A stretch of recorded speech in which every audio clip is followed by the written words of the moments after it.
माँ को गाली देने वाले को जो है सरेआम चौराहे पर टांगा जाना चाहिए।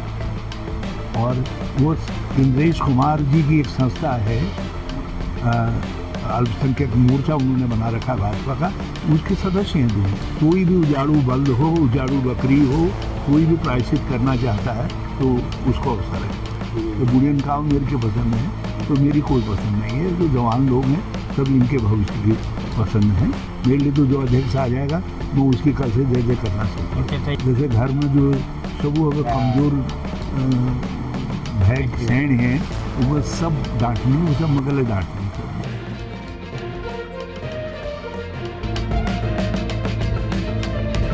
लोकल न्यूज़ 31 में आप सभी दर्शकों का स्वागत है। आज फेस टू फेस कार्यक्रम में हमारे साथ मौजूद हैं उत्तराखंड के पूर्व मुख्यमंत्री, पूर्व केंद्रीय मंत्री हरीश रावत जी। हम उनसे तमाम मुद्दों पर बातचीत करेंगे। रावत जी, पहले तो स्वागत है आपका हमारे चैनल में। सर, पूरा प्रदेश अभी आपदा से कराह रहा है, तमाम जख्म इस प्रदेश को मिले हैं, तो आपदा राहत प्रबंधन और राहत कार्यों को कैसे आप देखते हैं सर? देखिए, आपदा प्रबंधन पर अभी तो मैं टिप्पणी नहीं करूँगा इस समय की, क्योंकि अभी शुरुआती दौर है। मैं चाहता हूं कि सरकार का ध्यान हमारे क्रिटिसिज्म के बजाय फोकस तरीके से आपदा बचाव के काम में लगे। अभी बचाव का काम और राहत, तत्कालिक राहत का काम बहुत आवश्यक है। अब जैसे कल मैं थराली पहुंचा तो अभी तक तत्कालिक जो अहेतुक सहायता मिलती है वो भी नहीं मिली है। और जैसे मैं जब धराली के लिए गया तो रास्ते में से मुझे लौटना पड़ा, क्योंकि बड़ा भारी सैलाब आ गया था सड़क में। तो लेकिन जो मुझे वहाँ के लोगों से पता चला, तो लोगों का मनोबल बढ़ाने के लिए आप ये तो कहो कि हम तुम्हारा ऋण माफ़ कर देंगे, तुम्हारे जो सेब बचा हुआ है उस सेब की मार्केटिंग कर देंगे, उसका न्यूनतम MSP देने का काम कर देंगे, और आगे के लिए तुम्हारे व्यवसाय को जो है खड़ा करने का काम करेंगे। लेकिन ऐसा कोई बात वहाँ भी नहीं कही गई। मगर मैं इन सब बातों पर इस समय टिप्पणी नहीं करना चाहूँगा।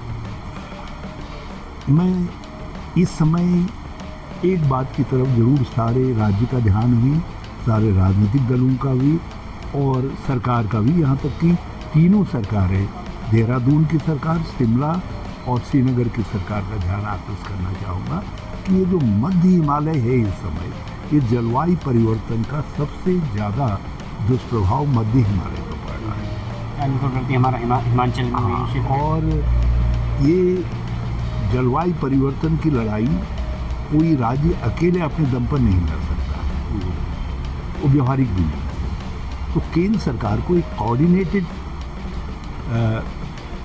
प्लान बनाना चाहिए, जिसके तहत जो है ये जलवायु परिवर्तन के प्रभाव को मध्य हिमालय पर मिनिमाइज किया जा सके, इसको घटाया जा सके, इसको नियंत्रित किया जा सके, इसको बचाया जा सके। और यहाँ जो है अर्ली वार्निंग सिस्टम सब जगह लगाए जाए, ताकि 1 मिनट का फासला कितना महत्वपूर्ण होता है ये सारे दुनिया ने धराली में देखा। यदि 1 मिनट वो भागने वालों को मिल गया होता तो उनमें से अधिकांश लोग बच गए होते और जो सैलाब के दबाव में आ गए। तो अर्ली वार्निंग सिस्टम का बहुत बड़ा महत्व है और हमको कुछ अपने लोकलाइज अर्ली वार्निंग सिस्टम भी डेवलप करने पड़ेंगे। उस पर मैं बात करूँगा, लेकिन हाँ, ग्रामीण स्तर पर। मगर इसके मुकाबले की केंद्रीय रणनीति बननी चाहिए। यूपीएस गवर्नमेंट के समय में डॉक्टर मनमोहन सिंह जी ने जो 8 इनिशिएटिव जलवायु परिवर्तन से लड़ने के लिए थे, उनमें से एक हिमालय पर भी था। आज उसकी कोई बात सुनी नहीं जा रही है जब 2014 से, क्योंकि 2014 से एजेंडा ही बदल गया। अब तो एजेंडा जो है हिंदू मुसलमान है, बाकी तो विकास और जन कल्याण तो एजेंडे में है ही नहीं। तो ये जलवायु परिवर्तन कहाँ से आया? तो ये इस पर मैं इस समय फोकस करना चाहूँगा कि तीनों मुख्यमंत्री मिल करके एक दबाव पैदा करें और यहाँ का जो प्रबुद्ध जनमानस है वो भी जलवायु परिवर्तन से लड़ने के लिए वो करें। दूसरा, कुछ चीज़ें जलवायु परिवर्तन से जो हम स्थानीय आधार पर भी शुरू कर सकते। इसीलिए मैंने 2015 में मेरा वृक्ष मेरा धन योजना शुरू की। हमने जो लोकल फसलें थी जैसे मड़ुआ बोनस, झुंगरा बोनस, कौनी बोनस आदि इस तरीके के बोनस अनाउंस किए। तो इनका मकसद ही ये था कि जलवायु परिवर्तन करने के लिए गांव-गांव को तैयार करना। हरेला उत्सव भी उसी की कड़ी में था। उसी कड़ी का हरियाली के प्रति वो था। लेकिन आज उन पर कोई फोकस आइडिया राज्य के पास नहीं है, तो हम राज्य के स्तर पर उसको शुरू करें फिर से, ताकि जलवायु परिवर्तन का कुछ प्रभाव हम दूर कर सकें। और जीवन इस समय खतरे में पड़ जा रहा है। आप देखें तो आपदा का वो क्या है, सब जगह हम तो गधेरों के पास ही सब बटे थे, और हर गधेरा इस समय खतरनाक हो गया, कहीं कहीं हर गांव के लिए खतरनाक हो गया है। तो इसलिए जलवायु परिवर्तन से लड़ने की एक सामूहिक रणनीति, राष्ट्रीय रणनीति आवश्यक है। सर, रिसेंटली पंचायत चुनाव संपन्न हुए हैं, तो किस तरह से इसको देखते हैं? क्या संगठन की कमजोरी सामने आई है, संगठन बदलाव? ना, कुछ नहीं। हम देखिए, हम प्रधान ज़्यादा जीते, हम क्षेत्र समिति ज़्यादा जीते, हम जिला पंचायत इनसे ज़्यादा जीते, लेकिन जो है जिस समय धन बल, सत्ता बल और अब तो गुंडा बल भी जो नैनीताल में देखा, गुंडों के बल पर जो है इन्होंने हमसे चीज़ों को छीना, और छीन करके जिला पंचायतों के अध्यक्ष पद और ब्लॉक प्रमुख के अध्यक्ष पद अधिकांश ब्लॉक प्रमुखों के पास और अधिकांश जिला पंचायतों के पास, लगभग 1-2 जिला पंचायतों को छोड़ करके किसी के पास जो है नैतिक बल नहीं है कि वो ये कह सके कि हम स्वच्छ जनमत से जीत करके आए। सर, प्रदेश अध्यक्ष बदलने की कवायदें चल रही है संगठन में, तो किस तरह का अध्यक्ष होना चाहिए आपके नज़रिए से? आपकी पसंद का हो या कार्यकर्ताओं की पसंद का हो? बिल्कुल कार्यकर्ताओं की पसंद का होना चाहिए। मेरी के पसंद है, तो बुढ़ियन काम मेरे के पसंद है, तो मेरी कोई पसंद नहीं है। जो जवान लोग हैं सब इनके भविष्य की पसंद है, लेकिन मैं इस पर कोई टिप्पणी नहीं करूँगा। ये EICC के हाथ में है, ये EICC को करना होता है। मेरे लिए तो जो अध्यक्ष आ जाएगा मैं उसकी कल से जय करना शुरू। चर्चा ये कि आप अपनी पसंद का बनवाने ना, ये गलत फहमी। वो ऐसा होता है यहाँ जिसकी जो बात नहीं जमी, कहीं जो है कहीं किसी को टिकट नहीं मिला, किसी के रास्ते में ठोकर लग गई, किसी को राजनीति में किसी ने चिमटी काट दी, तो कोई नहीं मिला। जब जैसे घर में जो सब अगर कमज़ोर भैग सैन हैं, वो सब डांटने, वो सब मगले डांटने मुझ पर मेरा कहीं कोई है। हाँ सर, बिहार में राहुल जी की जो यात्रा चल रही है, वोट अधिकार यात्रा, बड़ा ज़बरदस्त जन समर्थन उसको मिल रहा है। लेकिन उत्तराखंड में जिस तरह से आप कह रहे हैं वोट चोरी हुई, डकैती हुई, सदस्य लूट लिए गए, लेकिन आप उसको जन आंदोलन का रूप नहीं दे सके कांग्रेस में। दे रहे हैं ना, वो सिस्टमेटिक तरीके से काम हो रहा है। अभी हम जहाँ वोट चोरी हुई है वहाँ से RTI फाइल करवा रहे हैं, और हम कानूनी जरिए से, और उसके बाद जनमत जागृत करके जो है हम इस बात को करेंगे। सर, हर बार जब चुनाव होते हैं तो आप कोशिश करते हैं कि चुनाव को मुद्दों के आधार पर लाया जाए, क्षेत्रीय समस्याओं पर लाया जाए, लेकिन जब चुनाव नज़दीक आता है तो हर बार फिर वही होता है, मुस्लिम यूनिवर्सिटी, जुम्मे की नमाज है, सांप्रदायिकता पर मुकाबला आ जाता है। उसका तोड़ क्या है आपके पास? भाई एक ही तोड़ है, झूठ लूट फूट की सरकार के खिलाफ लोगों को जागृत करना, और वो अभियान मैंने शुरू किया, उसको मैं आगे भी जागृत करूँगा, क्योंकि लोगों को ये बताना ज़रूरी है कि 2017 में भी और 2022 में भी भाजपा ने कोरे निहायत झूठ, बहुत ही शर्मनाक तरीके से झूठ बोला है। इनके छोटे नेतृत्व से लेकर के ऊपर के नेतृत्व तक जुम्मे की नमाज कह रहे हैं, बस जुम्मे का मतलब शुक्रवार की छुट्टी है। उन्होंने कहा हरीश रावत ने जुम्मे मुस्लिम यूनिवर्सिटी ना, उन्होंने कहा जो शुक्रवार की छुट्टी अदा करने के लिए हरीश रावत ने जो है छुट्टी कर दी है। और लोगों ने ये भी नहीं देखा कि मेरे अड़ोस में स्कूल में छुट्टी हो रही है नहीं शुक्रवार को, मेरे ब्लॉक में छुट्टी हो रही है नहीं हो रही है, मेरे हॉस्पिटल में छुट्टी हो रही है नहीं हो रही है, मेरी बहू को छुट्टी हो रही नहीं, मेरे बेटे को छुट्टी हो रही नहीं हो रही है शुक्रवार को। लेकिन लोग जो है आगे लोगों के जहाँ से वैसे मुस्लिम यूनिवर्सिटी वाला है, मैं 50,000 से लेकर के अभी तक 10 लाख, अब तो मैंने कह दिया जितनी चल अचल संपत्ति है सब मैं तुम्हारे नाम कर दूंगा, कोई तो दिखाओ, कोई छोटे बड़े जो है चैनल में, यूट्यूब में, किसी अखबार में, किसी पत्रिका में कहीं तो मेरा बयान होगा, या किसी कांग्रेस के बड़े नेता को बयान होगा कि हम सत्ता में आएंगे, मुस्लिम यूनिवर्सिटी बनाएंगे। हकीकत ये है, हमारा संविधान न तो किसी को धार्मिक पूजा के लिए, केवल धर्म के आधार पर प्रार्थना के लिए, जैसे नमाज है, जैसे गीता पाठ है, भागवत पाठ है, इनके लिए छुट्टी नहीं देता है, कि इजाज़त नहीं देता है। वैसे ही किसी यूनिवर्सिटी सरकारी धन से कोई यूनिवर्सिटी, कोई संस्था, कोई शिक्षण संस्था नहीं बन सकती है। आज़ादी से पहले मुस्लिम यूनिवर्सिटी और हिंदू यूनिवर्सिटी बने। आज़ादी के बाद हमने संविधान जब से माना है, तब से ये संभव, ये अब हो ही नहीं सकता। तो ये भाजपा के दोनों राष्ट्रीय नहीं, अंतर्राष्ट्रीय स्तर के कोरे झूठ हैं। और हाँ, एक विफलता हमारी है, हम इनके झूठ को नगना नहीं कर सके। और ये सवाल मेरा नहीं, मरते दम तक कांग्रेस से जरूर रहेगा कि तुम्हारे ऊपर इन्होंने एक झूठ थोपा, तुम इसका जवाब क्यों नहीं दे पाए। जो बात मैं कह रहा हूँ वो बात हर कांग्रेस का आदमी जानता है। यदि छुट्टी होगी तो बगल के स्कूल में तो छुट्टी होगी, छुट्टी होगी तो बगल के ब्लॉक के ऑफिस में तो होगी, किसी राज्य सरकार के कर्मचारी को तो होगी, लेकिन इतनी सी बात का प्रचार नहीं कर सकते। तो ये हमारी कमी है।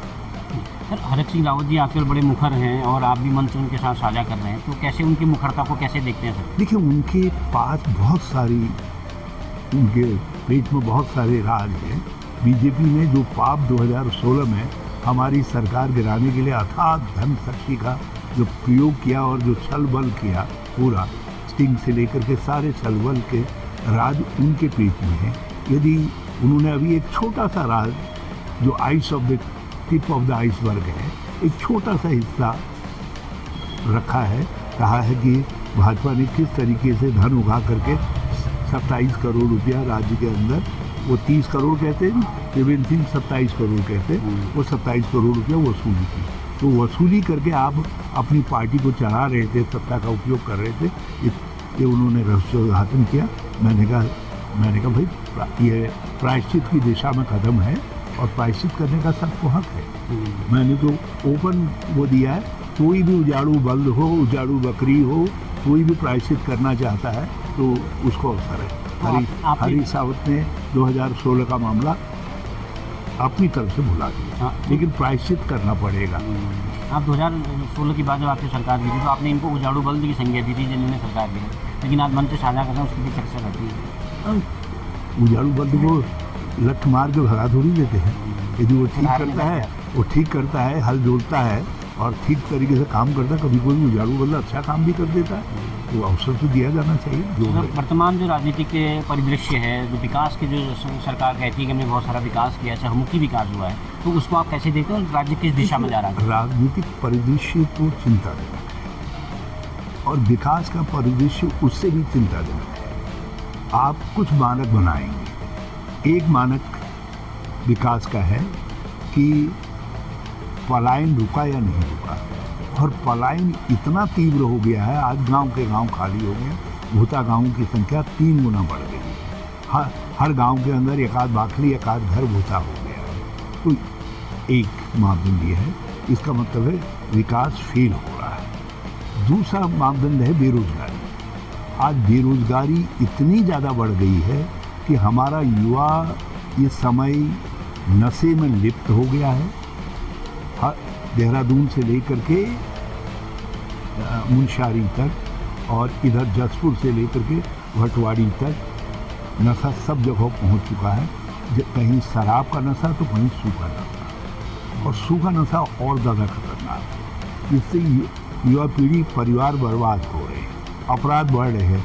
आज लगाइए, स्वयं राष्ट्रीय महिला आयोग, भाजपा की अध्यक्ष हैं उनकी पत्रिका नारी में एक सर्वेक्षण छपा है जिसमें देहरादून को महिलाओं के लिए सबसे असुरक्षित शहरों की श्रेणी में रखा है। देहरादून जो सबसे सभ्य, सबसे पोलाइट, सबसे सुसंस्कृत, सबसे शिक्षित हमारा शहर है।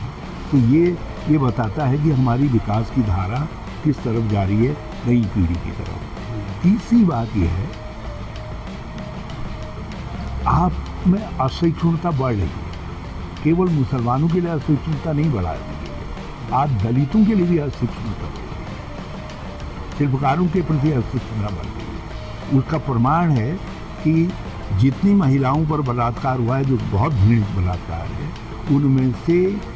उसमें से 70% बलात्कार की शिकार या महिला अत्याचार की शिकार हमारी दलित बेटियां हुई हैं। और बलात्कार में भाजपा के कई लोग,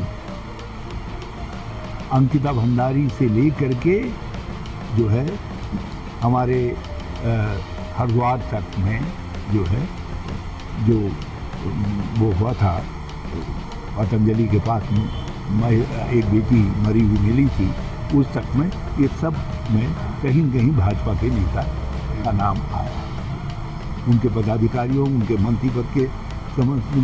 और एक वीआईपी कौन, वो सवाल आज सबसे बड़ा सवाल है, जिसको अंकिता स्वयं करके गई है, लेकिन उसको अभी तक उस वीआईपी को बचाने में सारी सरकार लगी है।